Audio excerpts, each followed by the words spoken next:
Agency जो लगातार paper leak का माध्यम बन रही है एनटीए, न जाने ऐसा क्या प्रेम सरकार का उससे है, शिक्षा मंत्री का उससे है कि लगातार वो पेपर लीक कराने के बाद भी उसको बनाए हुए हैं। पिछले वर्ष भी नीट का पेपर लीक हुआ और इस वर्ष भी पेपर लीक का लीक होना ये दिखाता है कि सरकार और धर्मेंद्र प्रधान जो कि हमारे शिक्षा मंत्री वो कितने गंभीर हैं छात्रों को लेकर। 22 लाख इस साल फिर नीट के छात्रों को अधर में डाल दिया है। लगभग 20 से ज़्यादा छात्र जो है दबाव में आके सुसाइड कर चुके हैं, चूँकि वो राजीव गांधी जी के नाम से है। और भारतीय जनता पार्टी की तुच्छ मानसिकता कि किस प्रकार से कंप्यूटर क्रांति के जनक राजीव गांधी जी के नाम को मिटाया जाए, वो माननीय उच्च न्यायालय ने जवाब भी मांगा है। हाँ। लेकिन सरकार अभी तक जवाब नहीं दे पाई है। जवाब ये मांगा हमारी PIL पे कि जब आप छात्र संघ चुनाव नहीं करा रहे तो छात्रों से छात्र संघ चुनाव के नाम पे हर वर्ष फीस क्यों ली जाती है। हाँ। सरकार गलत कर रही है, हमें सरकार के खिलाफ खड़ा होना पड़ेगा। और उसमें हम सिर्फ ये नहीं कर रहे हैं, आम छात्र जो इन सब चीज़ों से पीड़ित है वो इसका हिस्सा बनना चाहता है। नहीं मानेंगे तो 5000 लोग लेके जाएंगे। सरकार अपना काम करेगी, हम अपना काम करेंगे। लोकतांत्रिक देश में हम लोग जी रहे हैं या रहते हैं। का क्या तरीका हो सकता है? हम लोग आवेदन कर सकते हैं, हम लोग निवेदन कर सकते हैं, हम लोग प्रदर्शन कर सकते हैं, हम लोग उच्च न्यायालय में जा सकते हैं, छात्रों को जागृत करने का काम कर सकते हैं, जो हम कर सकते हैं। नमस्कार, द लपेटा देख रहे हैं आप और मैं हूं आपके साथ आदर्श पांडे। इस वक्त मैं PCC में हूं और आप ये चारों तरफ देखेंगे NSUI का शंखनाद के तमाम ये पोस्टर फ्लैक्स दिख रहे हैं।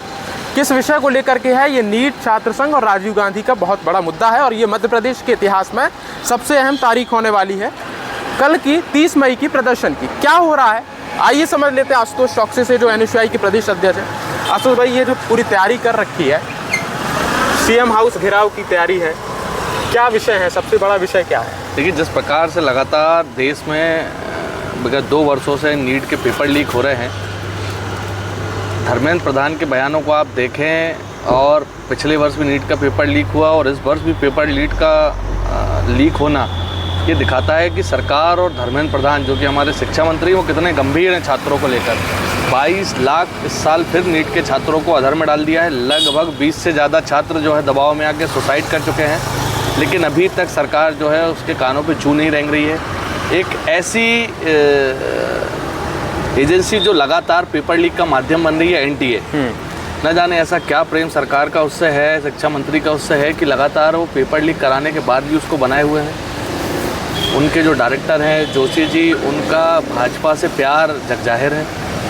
तो भारतीय जनता पार्टी जो है छात्रों को लेकर असंवेदनशील है। इस विषय को लेकर पूरे मध्य प्रदेश में 2 मुख्यमंत्री पिछले अगर 18-20 साल में देखें, शिवराज सिंह चौहान जी और मोहन यादव जी, हाँ, दोनों छात्र राजनीति का प्रोडक्ट है। उसके बाद भी विगत 20 वर्षों से जो है मध्य प्रदेश में छात्र संघ चुनाव नहीं कराए जा रहे।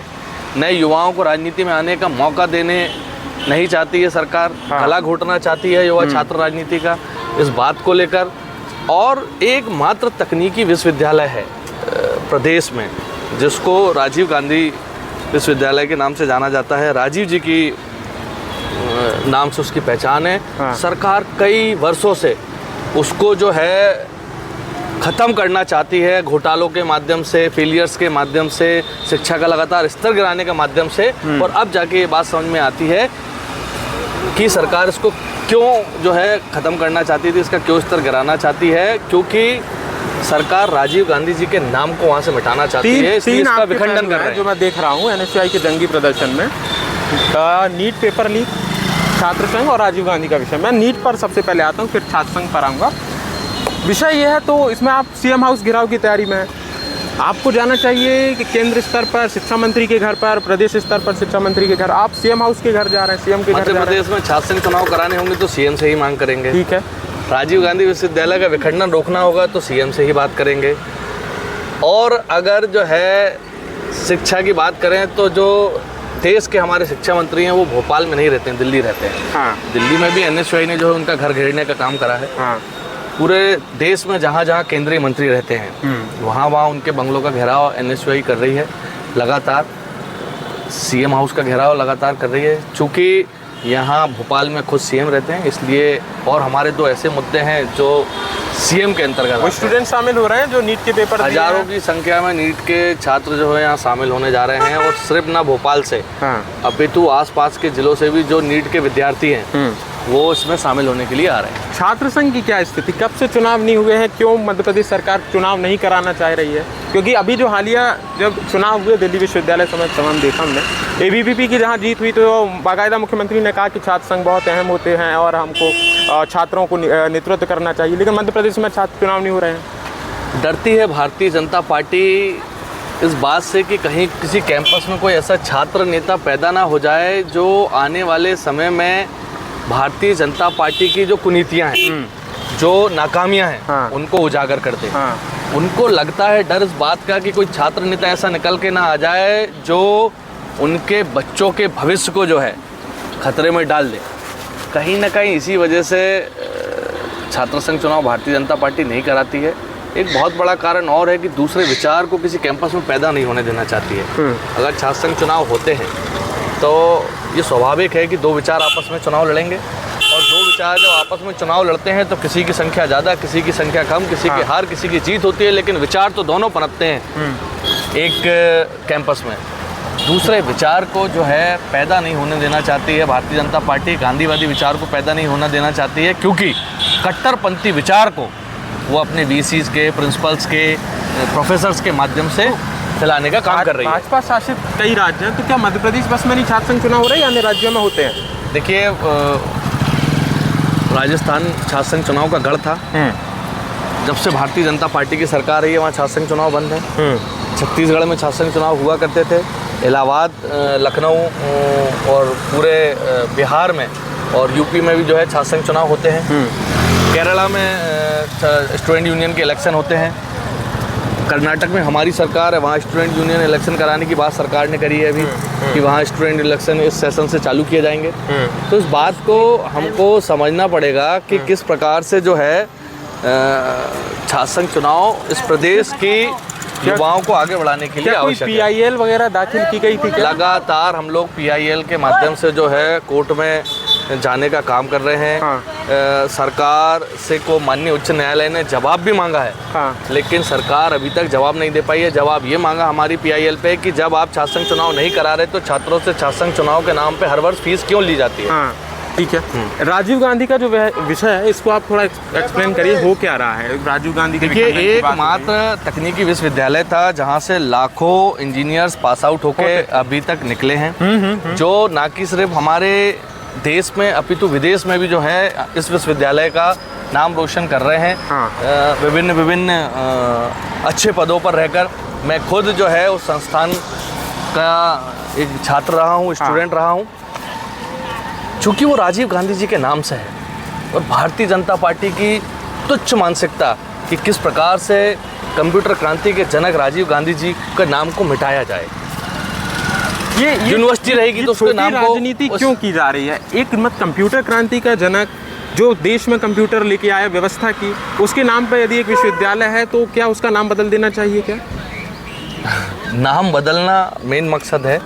नाम डायरेक्ट नहीं बदल पा रही भारतीय जनता पार्टी, इसलिए उसका विखंडन कर रही है। 3 हिस्सों में उसको बांटने का प्रयास किया जा रहा है। कैसे हिस्से में कि जोन वाइज जो है उसको यूनिवर्सिटी को अलग अलग स्थापित किया जाएगा कि निमाड़ का अलग होगा, मध्य क्षेत्र की अलग यूनिवर्सिटी होगी, विंध्य क्षेत्र की अलग यूनिवर्सिटी होगी। इस टाइप से जो है उसको 3 हिस्सों में बांटने का काम राजीव गांधी विश्वविद्यालय को किया जा रहा है। जबकि घोटालों का घर इस समय राजीव गांधी विश्वविद्यालय बना है। आपको याद होगा कि विगत 1 वर्ष पहले जो है विश्वविद्यालय की VC, विश्वविद्यालय के रजिस्ट्रार, दोनों जो है उन पर FIR हुई घोटाले के मामले में, FD के मामले में, और दोनों को जेल जाना पड़ा।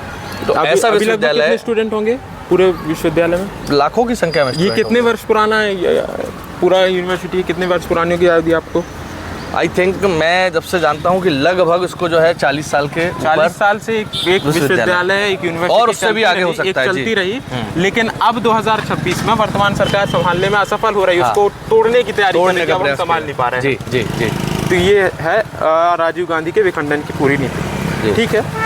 नीट पेपर लीक में आप प्रदर्शन करते हैं, आपको ऑब्वियसली वहाँ जाने नहीं दिया जाएगा, फिर आप क्या करेंगे? आपको तो बाहर पुलिस बल रोक ही देगा। तो ये हमारा राजनीतिक स्टंट कहा जाएगा कि आपने क्या, छात्र आए और फिर लेकिन हुआ कुछ नहीं, या आगे की कुछ रणनीति बनाएंगे? क्या तरीका हो सकता है छात्रों को इस मुद्दे के साथ जोड़ने का? क्या तरीका हो सकता है? हम लोग आवेदन कर सकते हैं, हम लोग निवेदन कर सकते हैं, हम लोग प्रदर्शन कर सकते हैं, हम लोग उच्च न्यायालय में जा सकते हैं, छात्रों को जागृत करने का काम कर सकते हैं। जो हम कर सकते हैं, छात्रों को ये बताने में जिस प्रकार से हमको सफलता मिल सकती है कि सरकार गलत कर रही है, हमें सरकार के खिलाफ खड़ा होना पड़ेगा। और उसमें हम सिर्फ ये नहीं कर रहे हैं, आम छात्र जो इन सब चीज़ों से पीड़ित है वो इसका हिस्सा बनना चाहता है।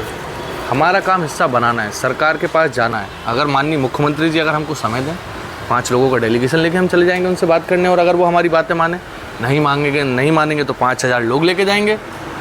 सरकार अपना काम करेगी, हम अपना काम करेंगे। लोकतांत्रिक देश में हम लोग जी रहे हैं, रहते हैं। लोकतांत्रिक प्रतिक्रिया के अंतर्गत जो है ये प्रोटेस्ट करना आता है, और उसी पे हम लोग चल रहे हैं। बहुत बहुत शुक्रिया आशुतोष जी आपका। तो आप सुन रहे थे NSUI प्रदेश अध्यक्ष जी को लपेटा पर, जो कल एक बहुत बेहद अहम प्रदर्शन हो रहा है, छात्रों के द्वारा किया जा रहा है, जंगी प्रदर्शन है, और जिसकी मंशा है कि पेपर लीक, छात्र संघ चुनाव और राजीव गांधी विश्वविद्यालय के विखंडन पर पूरे अब देखना दिलचस्प होगा कि क्या ये प्रदर्शन पर मध्य प्रदेश सरकार पे असर डलेगा। छात्र संघ चुनाव पर जो सरकार अपना रवैया बिल्कुल शांत किए बैठी है, क्या उस पर कोई प्रतिक्रिया लेगी या कोई एक्शन होगा, क्या होगा, देखना दिलचस्प रहेगा। देखते रहिए लपेटा, और आपकी राय क्या है छात्र संघ चुनाव पर हमारे कमेंट बॉक्स पर जरूर साझा करें। कैमरा पर्सन राजन के साथ मैं आदर्श पांडे, भोपाल।